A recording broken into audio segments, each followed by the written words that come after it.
For the first time since 2011, U.S. troops have been sent to the combat zone that claimed the most American lives in the Iraq War. This week, a team of about 50 U.S. military advisors arrived at Al-Assad Air Base in Iraq's Anbar province.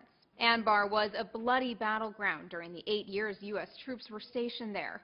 The 2004 battle for Fallujah, the biggest battle of the Iraq War, left more than 100 Americans dead. In total, about a third of U.S. troops killed in Iraq died fighting in Anbar. Eventually, with the help of the region's Sunni tribes, the U.S. coalition was able to drive out Iraq's al-Qaeda affiliate, what was known as the Sunni Awakening. The victory was short-lived. When the U.S. left in 2011, al-Qaeda in Iraq, the predecessor to ISIS, returned and resumed its attacks.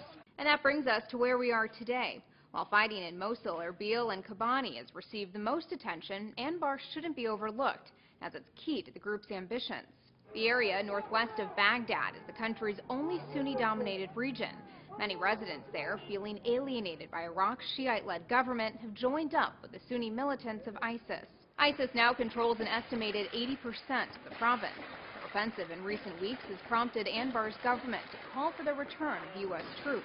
Although U.S. airstrikes in the region did succeed in keeping ISIS from seizing Anbar's strategically important Haditha Dam, the militants are still advancing. Should Anbar province fall entirely to those militants, it could have disastrous consequences. As one security expert told the Washington Post last month, ISIS could then refocus its attention on Baghdad.